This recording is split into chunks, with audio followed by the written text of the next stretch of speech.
give a test? Testing? Testing, sounds good. Test 1, 2.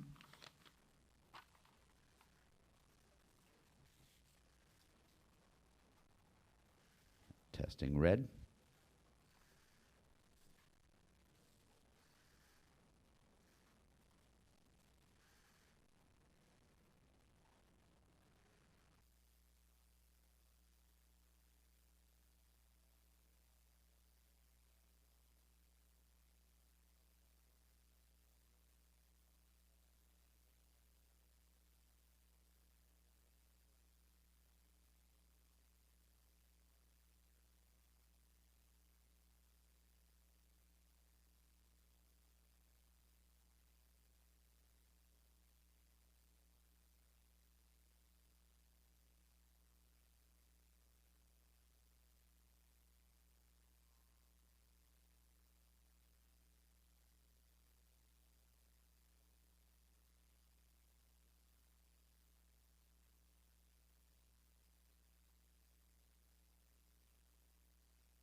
At this time, we're joined by Yale student athletes Makai Mason, Justin Sears, and Brandon Sherrard, along with head coach James Jones. And Coach Jones, would you please begin by making an opening statement?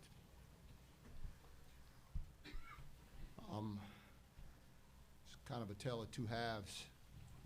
I thought our guys got off to a rough start at the beginning of the game, and Duke was on fire. I believe they made 8 out of 11 threes in the first half or something ridiculous like that, and we fouled them on one of the ones they actually missed. Well, actually, that one didn't count. But in any event, we didn't keep our composure 100%. I thought we took some ill-advised shots, but we got it back in the second half, and our guys fought, and I couldn't be more proud of what they did, forcing to come back and giving themselves an opportunity, or giving us an opportunity to win the basketball game, because it was right there. And I told these guys in the locker room, there are 351 teams that play Division I basketball. We made it down to the final 32, and we're 3 possessions away from being in the final 16. So I couldn't be more proud of them, especially our seniors who are going to be graduating and have done so much for us over 4 years. And I can't say enough about their effort and energy and how they matured over that time. Thank you, Coach. We will now have questions for the student athletes only. Please identify yourself and your media organization, and please direct your questions to an individual student athlete. Questions? Rich, right in front. Justin, how were you able to Please- rattle? please identify Rich Thompson, Boston Herald. How were you able to rattle such a composed team like Duke? That's a good question. I really don't know. We had 4 seniors on this team, and Duke, they hit us with a barrage. It was a heavy haymaker they hit us with, and we got in the locker room and just said, we have 20 more minutes to make a statement. So the 4 seniors, they let us out there, and we just gave it all our heart and effort. That I didn't know if it was going to be my last game, so I just played like it was my last game. So and that's all we could do, and we had a valiant comeback. More questions for the student athletes? Questions? Right here. Just Julian Bimbo, Boston Globe. Justin, just the first shot that Ingram made, it was long, you knocked it down, you kind of threw your hands up a little bit. Like, is it kind of frustrating guarding him when you guard him so closely on one shot, and he still figures out a way to make it because he's long? And then how did that change over the course of the game? Yeah, it was a little frustrating. Allen, as well as Ingram, hit some tough shots, and all you can do is really just throw your hands up and say, okay, next play. And Coach told us at halftime eventually they'll start missing, they'll go cold, and that's what happened in the second half. We played a little bit harder, got in their faces a little bit more, and eventually the shots stopped falling. But they're both great players. They're going to be NBA players for a reason, and hats off to them. Follow-up, Julian. I mean, I guess this would be for Makai and for Justin, but it's also for Brandon. But how much did so yeah, it's everybody. How much? It seemed like Brandon's sort of emotion on the floor kind of was contagious a little bit. And I'm not sure where it started from, but it looked like he was sort of the more you could see his actions on the floor a little bit more. How much did he spark you guys just sort of emotionally, I guess? Yeah, I think a lot. When we got on a run, it was kind of Brandon taking his man to the hole and bodying him and finishing strong. And he would get fouled and usually finish. So yeah, we all fed off of those plays and just the energy that those brought. Brandon, do you want to comment on that? No, I just tried to do what I could for my team. It was a fun time. We had the home fans. It felt like a home game, and I was feeding off the energy from the crowd as well. So we wanted to give them what they bought their tickets for. We wanted to give them their money's worth with the effort that we put in the second half. More questions for the student athletes? Jim Donaldson, Providence Journal. Brandon, what do you think this says about you and your teammates that you're able to come really close to pulling off what I think would have been the biggest comeback in NCAA tournament history? Yeah, it's just a testament to the hard work and perseverance that we have. This team has gone through a lot of adversity this year, and just working together on a daily basis and coming ready for practice every day has been a pleasure and a blessing. And it's just a testament to how close we are as well. We knew that we had to rally around each other to be successful, and I think that we put our best effort forward in the second half and tried to do that. But the sky's the limit for this team moving forward. I think the foundation has been set for more success in the future. I think we've done a great job representing our league as well. So again, just a testament to the hard work, perseverance, and togetherness of our team. We've really stuck together. Any more questions? Bill Koch with the Providence Journal. Justin, 7 offensive rebounds for you today, and Yale as a team had 20. How much an area of focus was that, even more so playing Duke coming into this one? Yeah, that's what we hang our hat on, offensive rebounding, and we knew we had that advantage, and I think we did pound the glass very hard and very well, and that's what led our comeback. But I think we strayed away from going inside. They were doubling us, and we really didn't take advantage of our interior offense and our post presence in this game. More questions for these student athletes? We're right here. James Manassi, Yale Daily News, and for Brandon or Justin, obviously it's hard to reflect right now, but when you think about your senior season and your Yale careers, how would you, sum up this run and this team? It's unbelievable, historic. Don't say magical. No, magical. It's been a dream. Yeah, it's a dream come true. I mean, every person dreams of playing in the NCAA tournament and winning a game, and to be the first team in the school's history to win one is unbelievable. And to go out like this as a senior is, it's second to none. You can't really beat that experience. And a lot of hard work has been put in, and these guys have really grown and matured over the years. And I wasn't class of 2016 before this year, but I'm very happy to be a part of that class with these amazing guys. So very, very blessed. Okay, we have a question here, Julian. Julian Bimbo, Boston Globe. Just to that point, Brandon, there was a moment, I want to say, in the middle of the run, you were inbounding the ball on Duke's side of the floor, you were waving to the crowd, and you kind of took a deep breath and said, whew, and you kind of smiled at yourself. Like, in that moment, were you kind of like taking that all in? Because it got wild for a second. Was that like a moment that allowed you kind of like? Yeah, I think during that moment, I was just saying, this is March. This is why I love March. This is why I play basketball. This is what you live for as a student athlete and as a college basketball player at the Division I level, at any level really. But just to have that energy and to have people rallying behind you and to be on such a fun run. We were really enjoying ourselves out there on the court and just feeding off of each other. So that was really great. But I had to really take it all in and count my blessings. It was awesome. Time for one more question. Thank you. We will now dismiss the student athletes back to the locker room.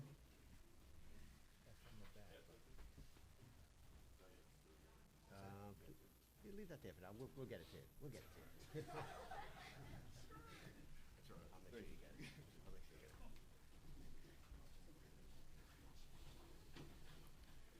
We will now open up for questions for Coach Jones.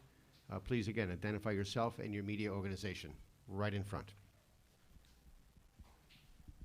Chris Gasper, Boston Globe. Coach Jones, in the first half, Justin didn't score. Mackay didn't get a basket until 2:18 left in the half. Was there anything Duke was doing, or was it just your guys sort of got out of what had gotten them there to that point? No, Mackay's been all over the news for the last 2 days. Everybody and their grandmother has heard about him now. So certainly he wasn't a surprise to Duke. And, to Mike Krzyzewski's credit, he does an unbelievable job at understanding his opponents. He remarked after we played them the first time how good those Justin and Mackay were. So I'm certain that he made sure that his guys knew that, and they did a great job at denying him the ball, making everything tough for him. And he's a little banged up a little bit here, so they did make it very tough on him. And Justin, I don't recall exactly why he got out of sorts. I thought he had some opportunities that he was hesitant to finish in the first half, and I think he was 0 for 4 or something to that effect. And now you get down by 20 in the second half. Sometimes it's a little easier to go and score without the pressures of or the weight of what is actually occurring for you. And he was able to do a much better job in the second half. More questions for Coach Jones. Right in front.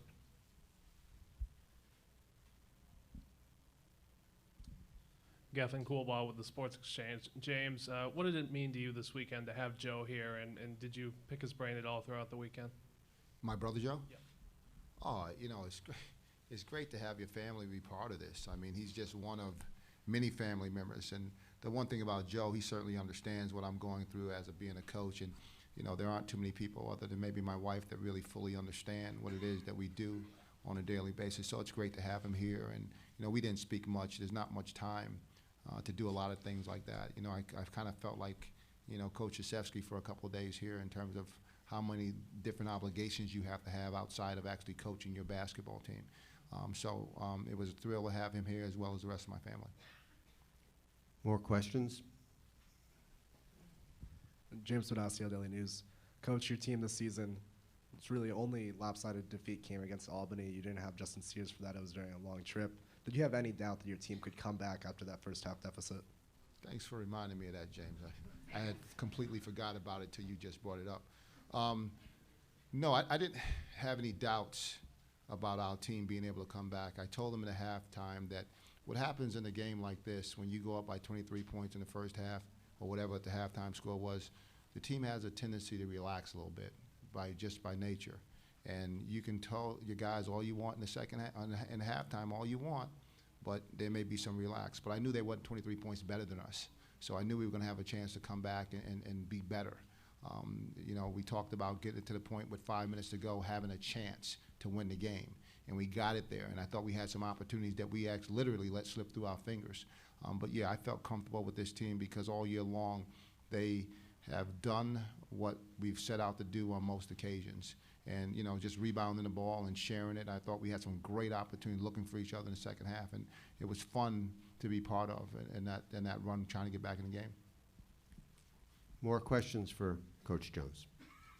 Bill Koch with the Providence Journal. Coach, as you said, a great season, a historic one for Yale.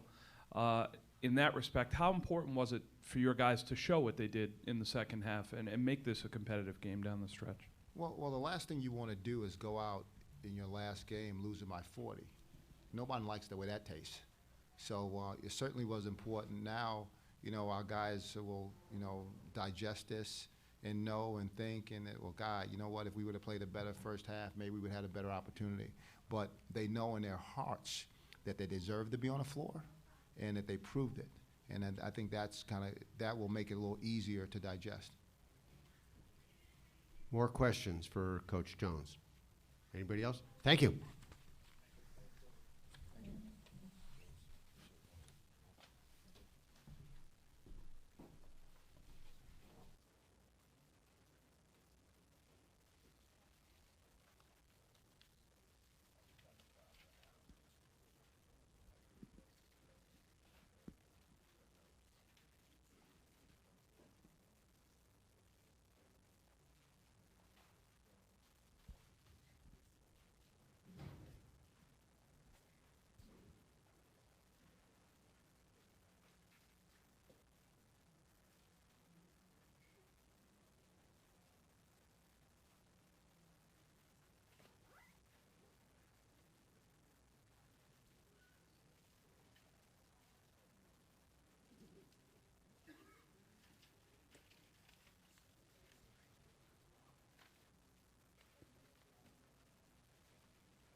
We will now start with Duke. Duke advances to the West Regional in Anaheim on March 24 against the winner of Oregon and St. Joseph's.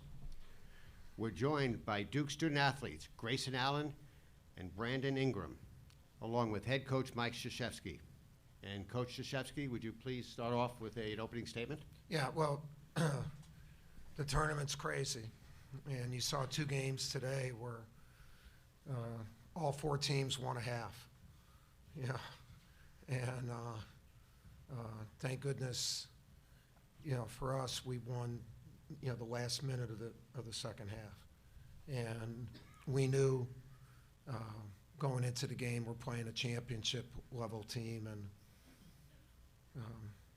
a team that's old, extremely well coached and together. And everything went well, unbelievable for us in the first half. But I didn't think we ended the half well. And, it was one of those halves where everything we shot went in, and they had open looks. I think they were 1 for 11 from 3 in the first half. And I told my staff at halftime, I said, we have, kind of like fool's gold a little bit, in that we think we're playing better defense than we are, because their 2 wings are 40% three-point shooters, and they didn't hit a shot. And in the second half they did. And then Sherrod had a great game. And, the weight of the world was on our kids. And for a young group, Brandon hitting those 2 free throws is just a magnificent play. There can't be more pressure on him. And it's a 1-on-1. And we tipped the ball in to make it a 3-point.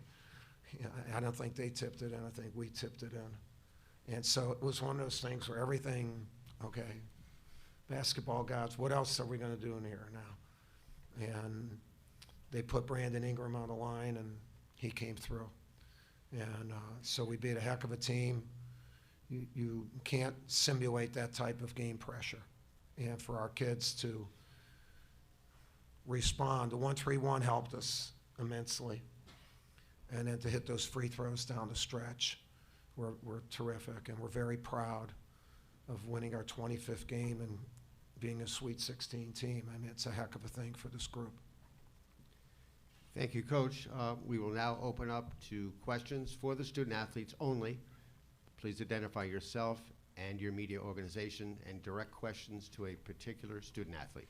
Questions for the student athletes? Right in front. Hi, Grayson, Rich Thompson, Boston Herald. Just talk about, is this 3-point shooting infectious? Luke hits 2 in a row, and then the rest of the team just goes off on him. I think for us, the 3-point shot is something that can give us energy, and we do have a lot of shooters on our team where we can get hot like we did in the first half. Luke starts the day hitting his first shot, Brandon starts hitting his first shot, I hit my first shot, and it can go like that for us where guys can get hot, and I think as a team we feed off of each other when we're doing that. Questions for the student athletes? Right in front. Dana O'Neill with ESPN. Brandon, can you just explain as a player what it's like in that moment the coach was talking about, and what's going through your head as you're stepping to the line to kind of sink those free throws with pretty much the entire gym kind of going against you? What was going through my head is kind of just going back to practice. Coach Shire yesterday made me shoot about 100 free throws from the free throw line on the same end. So I knew I was there for a reason, and he put me in that position because I was going to be put in that position at the end of the game, and just went back to my routine and tried to knock the shots down. One thing about that, John did a good thing. It was at that bucket. Yes, sir. And he hit 67 in a row after going 5 for 10 against Wilmington. And so keep shooting extra free throws. And keep listening to Coach Shire. More questions for the student athletes right here. And Grayson, at halftime, You Please guys have- identify yourself. James with Osceola Daily News. Grayson, obviously you guys take a huge lead into the half. You know, your coach is obviously trying to make sure you keep that sense of urgency. Are the players talking to each other on the court, you know, amongst yourselves, trying to make sure that you don't let up and allow Yale to get back into that game? We were talking to each other, but at the same time, Yale's a really good team, and we knew they weren't going to give up. So we knew they were going to make a run. It was just up to us to respond to that run, stay composed, stay calm, and keep playing our basketball. Start out the half. I mean, they came out hitting shots, and for us, we shouldn't let the momentum carry and stop us from playing free and playing confident. More questions for these student athletes over here. Jack Dolgen, Duke Chronicle. Coach K talked about how toward the end of the first half he sensed a little bit of fool's gold and you guys starting to slow down. Did you guys on the court sense that as well? Well, he said it to us at halftime that those guys had gotten open looks and they just hadn't knocked down the shots. So in the second half, we couldn't give them those open looks, and we did to start off the half, and they knocked them down. And so for us, you know, we had to be mindful of that going through the whole second half, that those guys had just made a shot, and that gives you confidence when you make a shot. And so we had to be mindful of where they were, and at the same time try to keep Mason under control. More questions for the student athletes? Right in front. Chris Gasper, Boston Globe. This one's for Grayson. In that moment in the second half when there's so much pressure, you guys are trying to hold on to the lead, how much does playing at Duke help you? Because you guys get everybody's best shot every time. And so in that moment in that second half when everybody's kind of against you and there's that push, how much does past experience of being at Duke and having that pressure constantly help you guys as a team weather the storm? Well, for us, we had to come together. You know, I think it was pretty similar to ACC tournament when we had a big lead against Notre Dame and Notre Dame came back, but in that game we didn't come together. And in this game, thankfully, we had that experience to know that we needed to come together as a team. Because playing against a great team like that, they're going to make a run. They're going to keep fighting, and they have guys who can really score the ball. So for us, really coming together, we had a lot of huddles in the second half to just make sure guys were composed and just ready to play. Any more questions for the student athletes? Thank you. We will now dismiss the student athletes back to the locker room. Good job.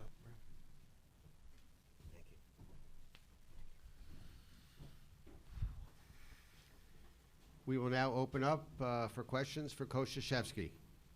Question right here. Jim Donaldson, Providence Journal. Coach, as impressive as both Wichita State's come back in the first game and certainly Yale's in this game were, it's also pretty impressive, especially for a young team like yours, to not panic and not let that get away. I mean, certainly from the perspective you've had, not that you've been on the comeback end that often, but in dealing with that, how impressive is it for a team to not lose its poise and lose the game? No, it's a great point, and you know, and I'm not saying you write, not just you, but everyone's going to write their articles, and you can say you blew a lead or whatever. You know, good teams are going to get on runs, and championship teams get on runs and win. And so Yale's a championship team. They're 18-1 since Christmas. And for us to weather that storm and have the wherewithal to be able to win, change the defense to 1-3-1. What Brandon did on top of that zone was magnificent because he shaded Mason and gave the other kids a little bit more room. So Mason it wasn't just a 1-3-1, it was how he was playing it. You can't practice against that unless you have a guy who's 6'8.5" and a 7'3" wingspan. And so you're absolutely right. I'm proud of our guys. I told them after the game. And at the last time out, I told them how proud I was of them because, especially in this tournament, teams lose those games. I mean, we see it. The tournament's only, you know, once we get to 64, 3 days old. Are you kidding me? All the, you know, it's incredible because people always believe in miracles during this time, and they don't believe that they're ever out of it. And what that produces is miracles, or the response, tough responses like we had tonight, this afternoon. And I think Andy Katz asked yesterday how come there is so much parity in that. I talked about championship teams, but also some of the teams that are real. Yale's not this because they're a championship team, but it's like free money, and they don't face that during the year. And so they're a championship team, and then they're expected not to win. And all of a sudden, that combination produces something in a human being, and human beings that creates this type of attitude, this miracle. I can do a miracle. I can hit a shot. We can win, and it's magnificent. It's magnificent, and what we have to do, because we're expected to win no matter who we are, age or number of players, we have to be able to respond to that. And tonight, this afternoon, I keep saying this afternoon, we were able to do that at the end. I'm very proud of my team for being able to do that. More questions for Coach? Right here. James with Yale Daily News. Coach, obviously yesterday a lot was talked about Makai Mason. In the postgame, you two, shared a couple moments. What did you say to him there? And yeah, just what a magnificent year he's had, and that I wanted to let him know I do remember you. We just recruited Tyus, and but we loved him, and one of the things we loved about him was his relationship with his father. Yeah, and it's produced something deep, a love for the game, a belief in yourself to go along with his talents. And that's what I told Zess. You should tell your dad, thank you, because the two of you have been a great team to make you a great player. More questions. We have a question over here. Sean Flynn, Breitbart. Coach is right keys on the whiteboard before the game, and rebound margin, field goal percentage, defense, usually two of them. Well, obviously, you lost one of those categories and won another. Which of your pregame keys do you feel Duke won? Just more points than them. That was the main thing. It's obvious we didn't rebound very well. But we knew we were going to get open shots. And we told our guys a big key for the game was to be ready to shoot. And that against Wilmington pressed, and they created this full court thing where you were more catch and dribble. Yale plays good defense, but they give you a little bit of room. And although it's good man, you got to be careful not where it doesn't stand you up. So a key to the ball game was be ready to shoot, and our guys were. And we did that extremely well. And it negated, we were able to overcome the rebounding differential as a result of that. And that's what we have to do anyway. We're not going to be that much better rebounding. But when those three kids score, 67 of our 71 points are from three kids. So when Luke joins those other two, then we become a little bit better. Question, Dana. Dana O'Neill with ESPN. Would Brandon have had that confidence, do you think, to do what he did today earlier in the season, or is this a product of an outgrowth of experience at a young age? Yeah, Dana, he's continued to get better, and he works all the time, and we work with him, and we try to put him in situations where he can use his instincts, and he'll go and shoot on his own and whatever. I said, don't just shoot. I said,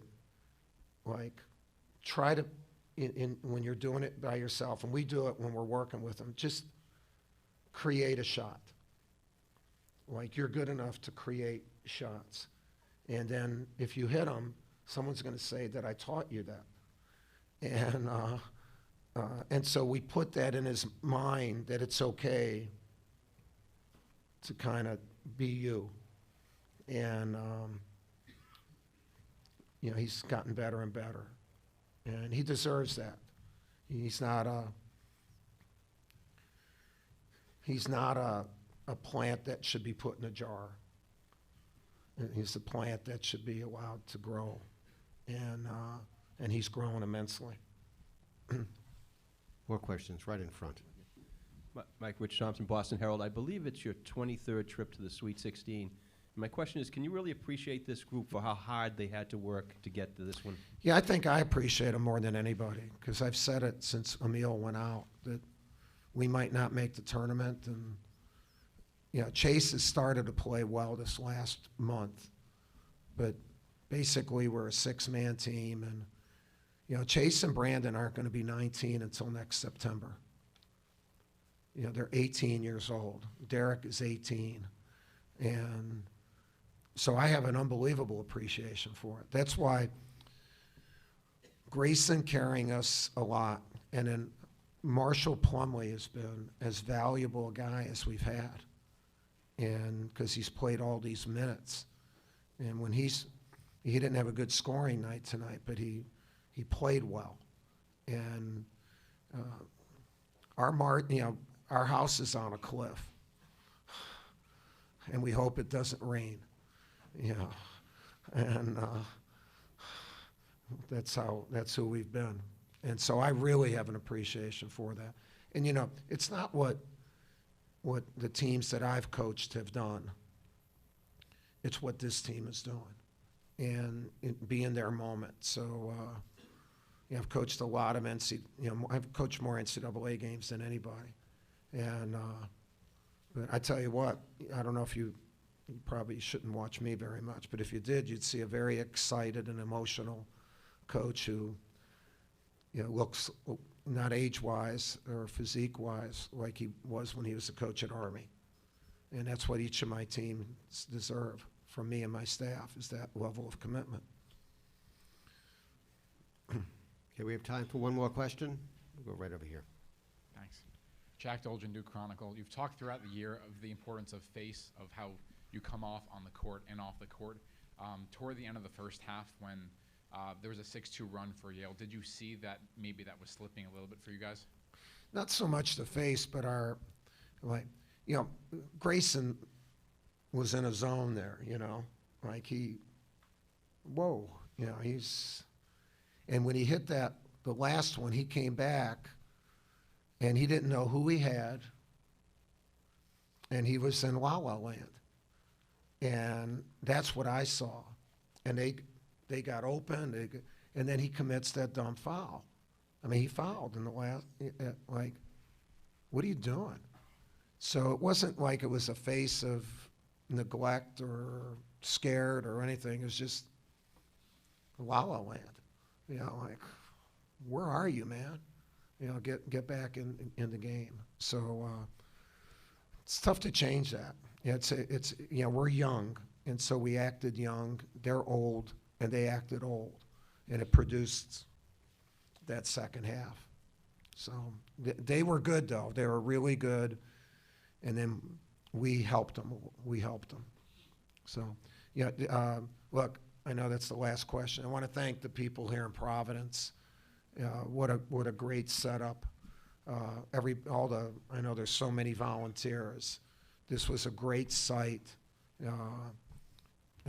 We were treated unbelievably well. So again, thank you, and for all of you, we'll see you in California. All right. Thank you, Coach. Thanks so much. Thank you.